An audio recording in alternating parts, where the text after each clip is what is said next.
Baik, kita akan siapkan tanah hati kita yang subur, yang baik, akan ditaburi dengan firman Tuhan. Kita yakin dengan firman Tuhan yang kita dengar, kita akan mendapatkan sesuatu yang luar biasa. Berkat Tuhan tercurah dalam kehidupan kami.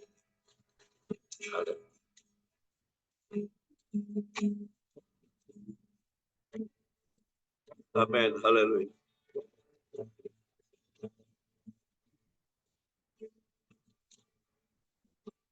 Berfirmanlah, berfirmanlah Tuhan. Roh Kudus urapi hamba-Mu. Berfirmanlah, berfirmanlah Tuhan. Ku rindu menikmati sabda-Mu. Berfirmanlah, berfirmanlah Tuhan. Roh Kudus surapi hamba-Mu. Berfirmanlah, berfirmanlah Tuhan. Ku rindu menikmati sabda-Mu. Ku rindu sabda-Mu. Ku rindu firman Tuhan Yesus yang heran dan berkuasa. Berfirmanlah Tuhan, oleh kuasa Roh-Mu, kepadamu kami berserah. Berfirmanlah, berfirmanlah Tuhan. Roh Kudus surapi hamba-Mu. Berfirmanlah, berfirmanlah Tuhan. Ku rindu menikmati sabda-Mu. Ku rindu menikmati sabda-Mu. Ku rindu menikmati sabda-Mu.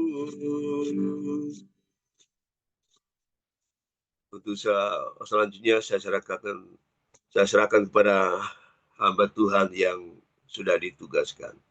Silakan hambanya. Ya, terima kasih Pak Pendeta Daud. Saudara, kita sebelum mendengar kita berdoa terlebih dahulu ya. Bapa Surgawi yang kami sembah di dalam nama Tuhan Yesus Roh Kudus yang hidup, yang bertata dalam kerajaan surga, berkuasa atas langit dan bumi, hormat kemuliaan hanya bagi Tuhan. Puja syukur dan terima kasih Tuhan, kami boleh berkumpul walau lewat Zoom dengan saudara seiman kami dalam PMD. Tuhan, pagi hari ini kami datang dengan kerendahan hati dalam segala kekurangan dan kelemahan kami sebagai manusia. Kami datang memohon kepada Tuhan, setiap mengurapi setiap kami, Tuhan. Kami datang dalam dosa kesalahan kami yang sering kali kami lakukan. Namun kami percaya di dalam nama Tuhan Yesus, saat kami datang kepada Engkau yang sempurna, kami mendapat impartasi kesempurnaan Tuhan dalam setiap kehidupan kami. Layakan kami juga hamba-Mu ini Tuhan. Terima kasih Bapak. Silakan Tuhan, semua ini Engkau pegang kendali dengan kuasa Roh Kudus. Bibir perkataan hamba-Mu ini sepenuhnya dari Roh Kudus saja. Firman-Mu ya dan amin, siap mendengarkan siap kami juga hamba-Mu ini. Di dalam nama Tuhan Yesus kami siap mendengar firman-Mu. Haleluya. Amin. Shalom, selamat pagi semuanya saudara-saudaraku. Oke, kita langsung saja. Terima kasih juga untuk Pak Ketua yang sudah memberi kesempatan kembali. Saudara tetap Ya, saya tetap terus belajar. Kita semua tetap belajar. Terutama belajar ketaatan dalam melakukan firman Tuhan. Saudara, temanya pada pagi hari ini tentang mengasihi Tuhan. Ayat yang tidak asing lagi dalam Matius 22, ayat 34 sampai 40.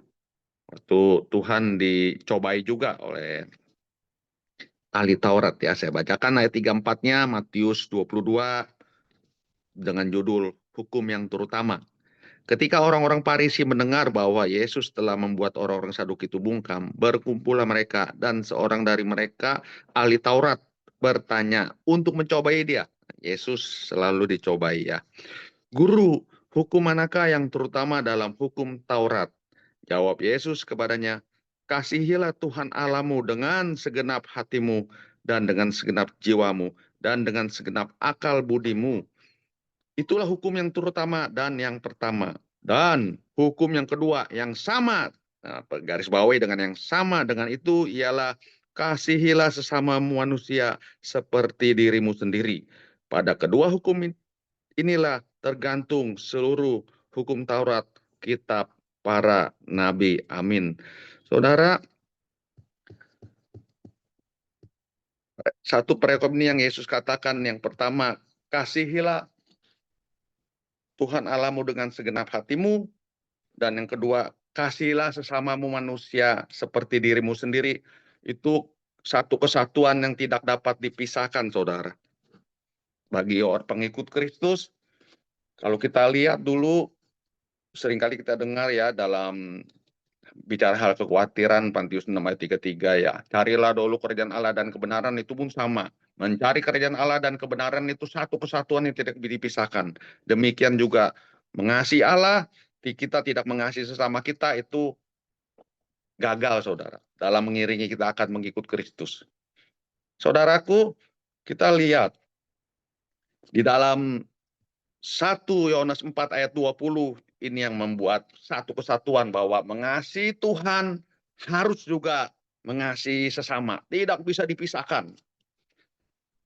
1 Yohanes 4 ayat 20 berkata gini, saudara. Jika seorang berkata, aku mengasihi Allah, dan ia membenci saudaranya, maka ia adalah pendusta. Saudara, saat kita mengasihi Allah, tapi kita membenci saudara kita adalah pendusta. Karena barang siapa tidak mengasihi saudara yang dilihatnya, tidak mungkin mengasihi Allah yang tidak dilihatnya. Dan perintah ini kita terima dari Dia. Barang siapa mengasihi Allah, ia harus juga mengasihi saudaranya. Satu kesatuan yang tidak bisa dipisahkan, saudara. Makanya bagi orang kekristenan pengikut Kristus, selain kita mengasihi Tuhan, kita, saudara, harus bisa juga mengasihi sesama.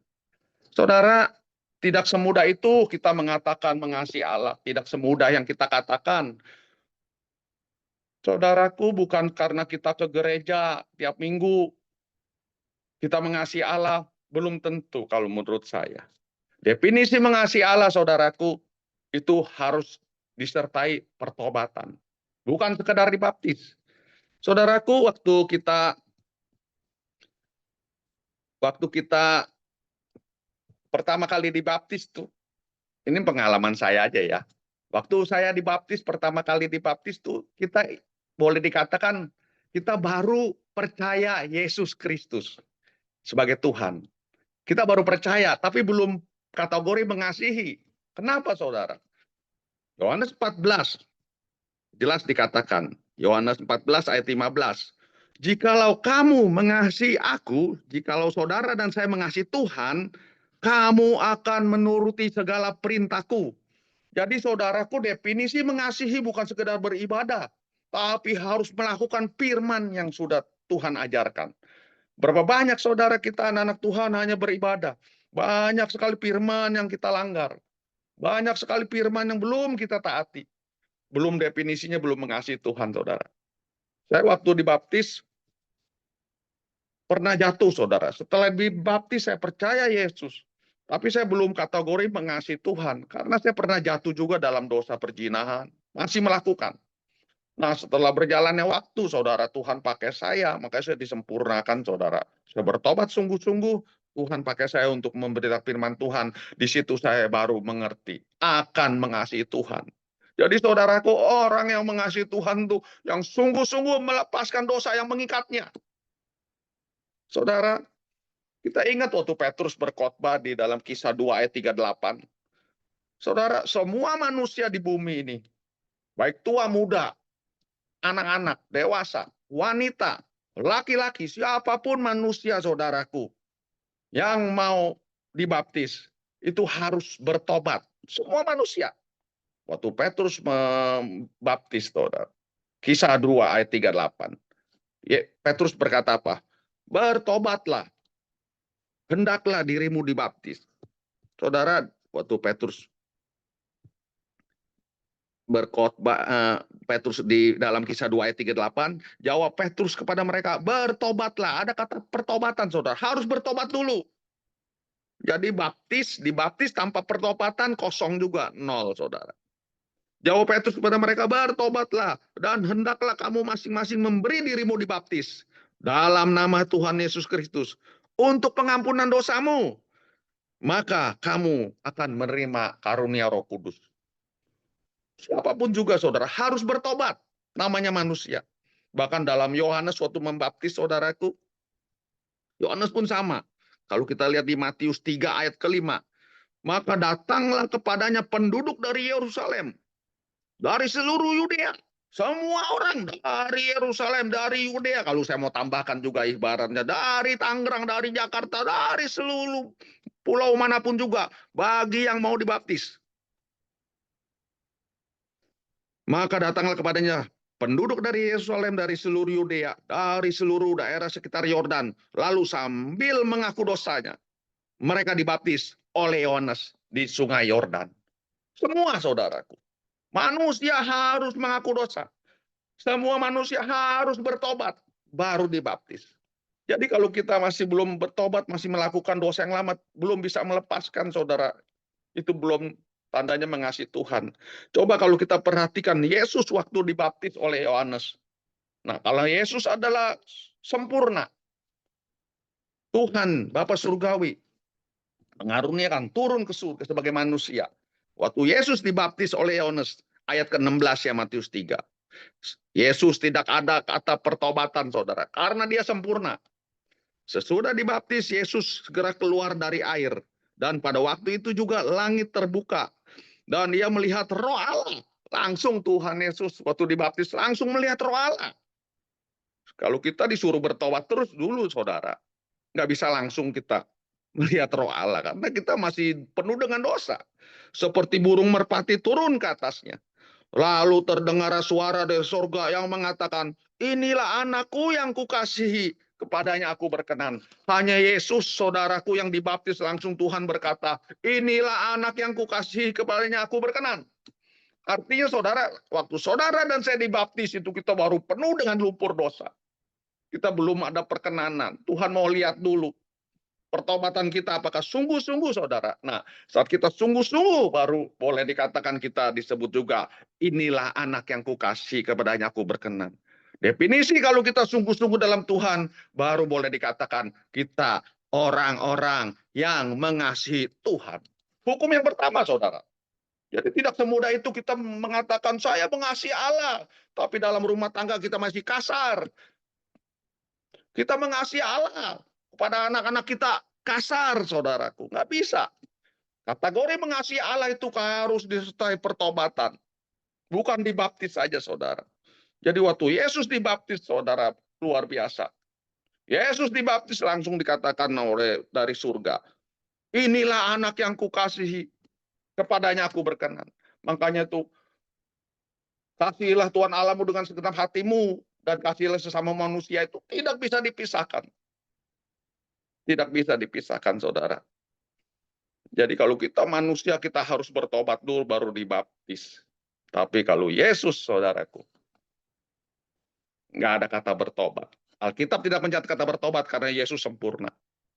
Artinya, saudara, orang-orang yang kategori yang dikatakan kasihilah Tuhan Allahmu dengan segenap hati.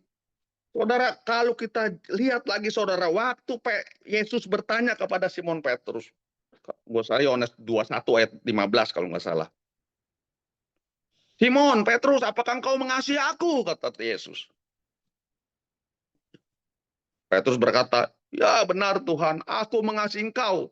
Apa kata Yesus syaratnya? Kalau kamu mengasihi aku, gembalakanlah domba-dombaku. Nah, bicara gembalakan domba-domba itu bicara kebenaran, saudara. Orang yang sudah bertobat dikatakan domba, bukan kambing. Gembalakanlah domba-dombaku, kata Yesus. Kalau kamu mengasihi aku, hiduplah di dalam kebenaran. Domba sudah hidup dalam kekudusan kebenaran, saudara. Beda dengan kambing. Kalau kambing kan ibarat orang yang belum percaya, yang belum taat lah kambing itu, saudara. Jadi saudara betul-betul definisi kasihilah Tuhan Allahmu dan segenap itu bicara tentang orang-orang yang sudah betul-betul diubahkan. Orang yang betul-betul mau mengikut Kristus. Orang yang betul-betul sudah menjauhkan dosa-dosa masa lalu, saudara. Dan kita akan disebut, bukan saja kita disebut domba-domba. Baru hanya domba-domba, saudara, yang bisa mengasihi Tuhan. Kambing nggak bisa. Bukankah kalau kita beribadah banyak jemaat, semua domba semua? Belum tentu. Banyak kambing juga. Masih bersatu di dalam gereja, domba dan kambing. Makanya kita harus berusaha menjadi domba, saudara. Kelihatannya kambing menyembah Tuhan juga. Domba menyembah Tuhan. Jadi yang membedakan apa, saudara? Pertobatan. Saat keluar dari rumah Tuhan, itulah tingkah laku kita yang dilihat oleh Tuhan. Dalam rumah tangga kita, saudara.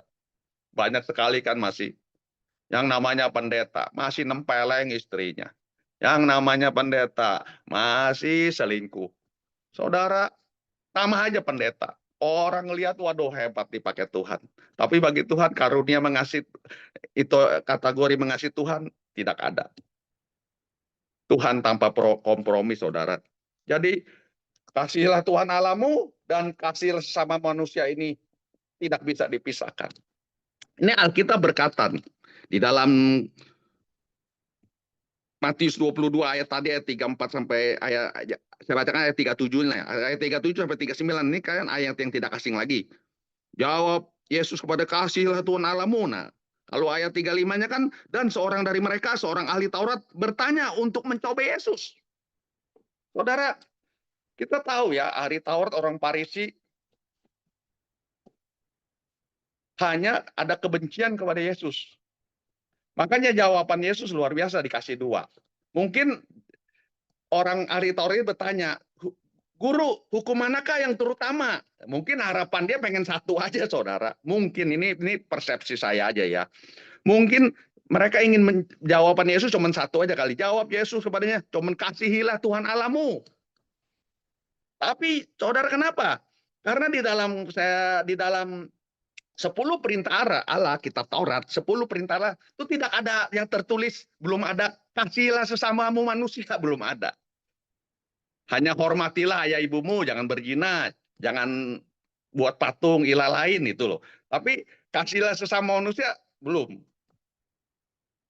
tercatat di dalam 10 perintah Allah itu, dalam Keluaran 20 kalau nggak salah ya itu. Saudara, Yesus ditanya, hukum manakah? Yesus makanya datang bukan sekedar ini aja, dia menggenapi kan kadang-kadang, menggenapi apa yang kurang digenapi. Makanya Yesus berkata kan, kasihilah Tuhan Allahmu dengan segenap hati. Itu hukum yang pertama. Dan hukum yang kedua tambahannya. Kasihilah sesamamu manusia. Ini luar biasa, saudara. Kasihilah sesama manusia seperti dirimu sendiri. Saudara, coba lihat. Ahli-ahli Taurat. Orang-orang Farisi. Begitu taat kepada Tuhannya. Luar biasa. Tapi saudaraku, dia sendiri tidak mengasihi sesamanya. Bahkan Yesus Kristus Tuhan kita pun disalib sampai mati. Tidak ada kasih kepada sesama. Walaupun enggak semua ya. Khususnya menyalib Yesus. Jadi saudara, kita ingat Paulus. Paulus sebelum mengenal Yesus, kita tahu Paulus itu penganiaya orang Kristen. Tidak ada kasih ajaran mereka. Ajaran Taurat itu. Tidak ada kasih kepada sesama. Orang Kristen yang beribadah diculik, bahkan dibunuh, saudara. Itulah Saulus itu. Sebelum bertobat, sebelum mengenal Yesus. Makanya waktu Paulus bertobat dan mengenal Yesus, luar biasa juga pengajarannya. Pengampunan yang luar biasa. Jadi kategori di sini, saudaraku, hukum yang kedua ini, kasihilah sesamamu manusia seperti dirimu sendiri. Itu dalam, saudara. Itu bicara keselamatan. Bukan sekedar kita mengasihi dengan uang, membantu, bukan itu saja. Ini dalam yang terutama keselamatan, saudara. Artinya, kasihilah sesama manusia seperti dirimu sendiri. Nah, seperti dirimu sendiri ini apa? Dirimu sendiri pun harus selamat. Dirimu sendiri harus bertobat. Dirimu sendiri harus seperti Yesus. Harus selamat nantinya, saudara. Nah, kalau kamu pun tidak bisa menyelamatkan dirimu, bagaimana kasih Tuhan kamu bisa menyelamatkan orang lain? Saudaraku, untuk apa diri kamu pun tidak selamat, binasa, tidak bertobat sungguh-sungguh, ada kebencian. Kamu tidak bisa memenangkan jiwa. Makanya di situ kasihilah sesamamu manusia seperti dirimu sendiri. Dirimu sendiri pun harus selamat. Ini saudara pesan Yesus. Dirimu sendiri harus bertobat sungguh-sungguh. Baru kamu bisa mengasihi sesama sebagaimana Yesus mengasihi, bisa mengampuni. Bahkan orang-orang yang menyalibnya Yesus bisa mengampuni. Saudaraku, coba kita lihat imamat tuh. Sadis-sadis kan kita tahu imamat. Imamat 20 ayat 10. Imamat 10 ayat 20 berkata begini, saudara.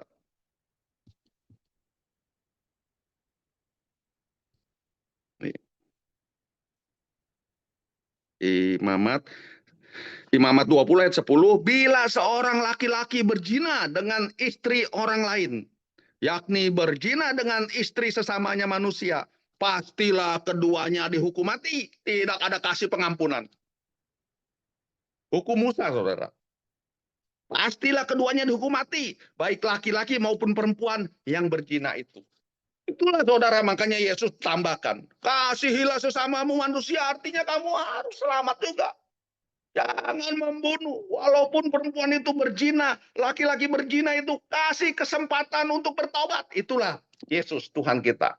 Tuhan kita selalu memberikan kesempatan, saudara. Kalau Yesus tidak memberi kesempatan untuk hidup, untuk bertobat, saudara dan saya binasa juga, saudara. Saya dulu kena narkoba, saya dijamah Tuhan, diselamatkan Tuhan. Kalau tidak ada Tuhan Yesus, saudara, binasa juga saya. Tetap di dalam dosa.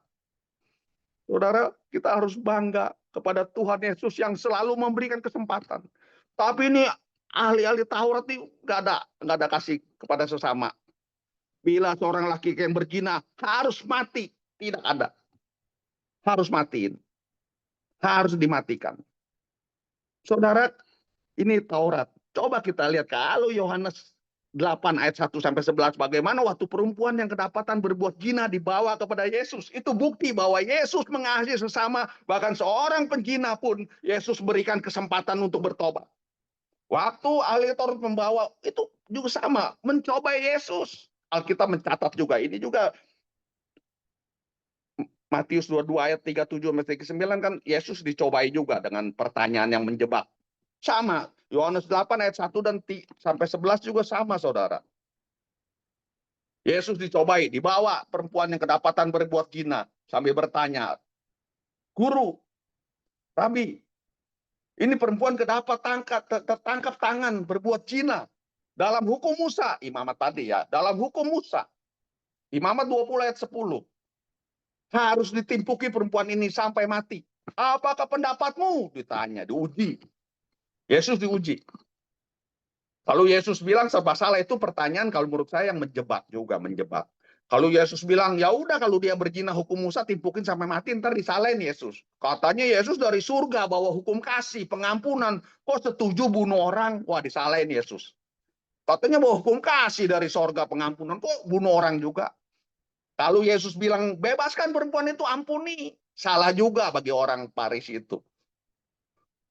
Berarti Yesus setuju nih dengan perzinahan tuh. Serba salah saudara. Itu pertanyaan yang berjebak. Kalau Yesus jawab timpuki, salah juga namanya. Selalu mencari kesalahan Yesus. Kalau Yesus bilang bebaskan, salah juga. Setuju lo Yesus sama perzinahan. Makanya Yesus tidak jawab timpuki sampai mati. Yesus tidak jawab bebaskan, ampuni. Tapi Yesus jawab di tengah-tengah saudara. Barang siapa di antara kamu yang tidak berdosa, hendaklah yang pertama timpuki perempuan ini sampai mati. Wow, itu perkataan Tuhan tuh perkataan kuasa Tuhan yang luar biasa. Urapan yang luar biasa. Barang siapa yang tidak berdosa. Karena perkataan Tuhan yang luar biasa penuh kuasa, ahli otoritas imam kepala yang saat itu ingin mencoba Yesus, dia sadar juga, sadar tidak ada yang nimpuki saudara. Dari yang tertua mendengar perkataan yang luar biasa, jamahan urapan yang luar biasa, mereka pada pergi nggak jadi nimpukin perempuan yang berzina itu. Yesus bertanya kepada perempuan yang berzina, "Hai perempuan, di manakah mereka? Tidak adakah yang menghukum kau?" Perempuan itu yang harusnya mati. Perempuan itu harusnya mengerikan, saudara. Kalau kita bayangkan zaman itu, saudara, harusnya itu 100% perempuan itu mati. Karena dia habis berzina. Hukum Musa harus ditimpuki. Bukan perempuan itu aja, perempuan itu udah tahu saudara, sebelum banyak yang berzina, mati juga. Dia melihat, mungkin dia melihat orang-orang yang berzina banyak yang mati, ditimpuki. Dia pikir 100% dia akan mati, mengerikan. Tapi beruntung dia dibawa kepada Yesus, walaupun tujuannya untuk mencoba Yesus, saudaraku. Tapi dibawa ke dalam ke tangan Yesus, saudara. Aturan perempuan itu mati, masuk neraka karena habis berzina. Dia dibebaskan oleh Yesus. Yesus berkata, "Hai perempuan, di manakah mereka? Tidak adakah yang menghukum kau?" Kata perempuan itu yang ketakutan, "Tidak ada Tuhan. Aku pun tidak menghukum kau. Pergilah dan jangan berbuat dosa lagi mulai dari sekarang." Luar biasa. Kasih akan Kristus. Kasih Kristus luar biasa, saudara. Orang yang berbuat dosa berzina dikasih kesempatan untuk bertobat. Karena tugas Yesus datang ke dunia ini menyelamatkan orang-orang yang berdosa. Orang-orang yang berdosa, diberi dosa apapun juga, diberikan kesempatan untuk bertobat. Makanya saudara, Yesus disebut juru selamat dunia. Itulah saudara. Luar biasa. Perempuan itu harusnya mati masuk neraka. Aku beri kesempatan, tapi jangan berbuat dosa lagi. Kelak kalau kamu mati, kamu bukan di neraka, melainkan di surga bersama dengan Yesus. Haleluya. Itu saudara, Yesus bukan sembarang bicara. Yesus bilang, "Kasihilah Tuhan Allahmu dengan segenap hati," yang pertama. Dan hukum yang kedua, "Kasihilah sesamamu manusia seperti dirimu sendiri." Bukan sekedar asal ucapan. Tapi Yesus sudah buktikan bahwa perempuan yang berzina ini, saudara, bahwa kasih Yesus terhadap sesama luar biasa.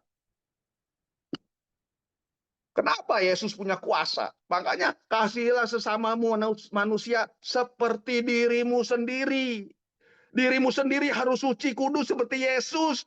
Yesus dirinya luar biasa, kudus, suci. Makanya ada kuasa untuk mengasihi sesamanya. Tujuan dia mengasihi penjina ini, saudaraku, bukan sekedar dibebaskan dari hal zina. Tapi tujuan Yesus yang terutama, penjina itu dibebaskan dari dosa, saudara. Itu luar biasa Tuhan kita. Makanya kita mengasihi sesama manusia, bukan sekedar kita mengasihi uang, tapi dia tetap mabok. Dia mengasihi, kita kasih uang, tetap penjina yang kita kasihi. Nggak ada gunanya itu kasih sesama, bukan itu yang dimaksud Tuhan Yesus. Yang dimaksud Tuhan Yesus, kita mengasihi agar orang-orang ini jangan binasa. Kita bawa kepada kebenaran, kepada Yesus. Kita beritakan firman Tuhan. Itulah saudara tanda kita mengasihi sesama manusia. Bukan masalah uang. Orang-orang dunia banyak saudaraku, tanda mengasihi dikasih uang, disogok, dikasih yang enak-enak. Bukan itu tujuannya. Tujuan mengasihi sesama kita bawa kepada kebenaran. Semalam saya pulang dari rumah, kan semalam saya ngobrol sama satpam juga, saya bicara tentang Yesus, saya bicara tentang agama dia, saya kasih pandangan juga bahwa kenapa Yesus turun sebagai manusia gini-gini ini.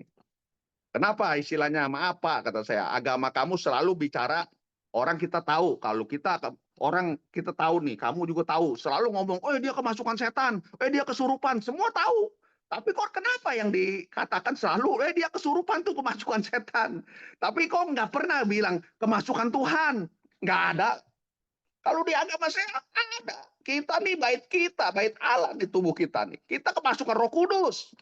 Kalau orang kemasukan setan itu selalu ngamuk-ngamuk, mencelakakan, membinasakan. Tapi kalau ada Roh Kudus, wow, kebalikannya kata saya. Ada Roh Kudus penuh damai sejahtera, sukacita, nggak ada kebencian. Nggak ada kebencian, saya bilang. Saudaraku, kita harus, ya, saya dikasih hikmat juga sih untuk bicara begitu, saudara. Bahwa, maaf saudara, saya bilang ke dia juga, kamu jangan anggap ini kamu pribumi, kamu asli orang sini. Nggak bisa, kamu sama saya sama-sama numpang, saya bilang. Dia ngerti semua, puji Tuhan, saudara. Saya ada 2 satpam semalam, ngobrol lama 1,5 jam. Jadi yang baiklah saya bilang, kamu satpam nih, kamu umur saya udah sama, kita udah sama-sama tua. Udahlah damai-damai aja, jangan ikut-ikutin ajaran yang membuat kebencian. Kamu nih, ini tanah kamu, misalnya ini negara kamu, ini kampung kamu, asli pribumi, jangan. Kalau kamu mati duluan, kamu sono pergi, saya masih tinggal di tempat sini, saya bilang begitu. Janganlah, kita semua numpang di sini. Termasuk orang kaya jangan sombong, punya rumah mewah, gedung. Sama juga ngontrak. Kesannya bagi Tuhan ngontrak sementara lu hidup di dunia. Jangan sombong. Semua juga ngontrak kita, saudara. Makanya saya sharingkan tentang kasihlah sesama manusia itu. Jadi saudara, kita harus beda dengan orang-orang dunia. Kalau orang dunia kasih kepada sesama disenangkan dengan uang, disenangkan dengan apa. Tapi bagi firman Tuhan, kasihlah sesama manusia membawa kepada kebenaran. Membawa kepada kasih Kristus. Karena Kristus sudah memberi contoh, saudara. Bahwa betul-betul Kristus itu luar biasa. Saudaraku, saya nggak perpanjang firman Tuhan.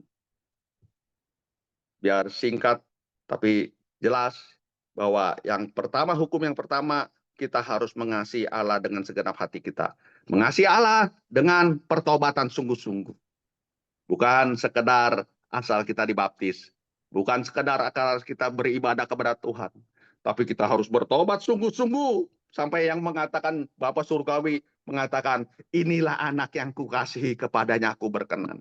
Itu baru momen kita mengasihi Allah. Yang kedua, saudara, mengasihi sesama manusia. Ayo kita bawa kasih manusia. Kita sedih dulu, saudara. Kita sedih. Kalau melihat saudara kita yang belum bertobat, apa kita nggak sedih? Pasangan hidup kita aja nih, banyak istri-istri yang ke gereja, kan banyak istri yang ke gereja, tapi suaminya nggak ke gereja. Apa nggak sedih? Termasuk saya bilang kepada satpam itu semalam. Kamu jangan mikirin ada kebencian dengan orang lain, apalagi agama lain. Kamu jangan ikut-ikut benci. Kamu menangin dulu keluarga kamu, saya bilang begitu. Kamu mau taat, mau sembahyang, mau jangankan 5 waktu apa, tapi kalau keluarga kamu ada yang jauh daripada perintah Tuhan, apa kamu nggak sedih? Konsentrasilah kita ke keluarga masing-masing dulu. Saya bilang begitu, saudara. Jadi saudara, kalau kita mengasihi sesama kita, bukan sekedar kita menyenangin keluarga kita, istri kita senangin dengan uang, anak kita manja, dibeliin motor, dibeliin mobil, bukan, saudara. Kasih sama manusia tetap membawa keluarga kita hidup di dalam kebenaran, sebagaimana Yesus di dalam kebenaran. Itu adalah kasih yang betul-betul kasih yang dari Tuhan. Kasih yang datangnya dari Tuhan tuh, kita sedih kalau ngelihat saudara-saudara kita jauh daripada Tuhan. Adik-adik kita yang belum bertobat, kita kadang-kadang sedih. Kita bawa dalam doa, saudara. Itulah bentuk kita mengasihi sesama. Sedih kita kalau ada saudara kita, pasangan kita, keluarga kita yang belum mengenal Tuhan, belum sungguh-sungguh, itu baru kita sedih, saudara. Itulah definisi kita mengasihi sesama. Jadi mengasihi Tuhan dan mengasihi sesama nih kesatuan. Saudara ada kebencian, mengasihi Tuhan luar biasa, tapi ada kebencian,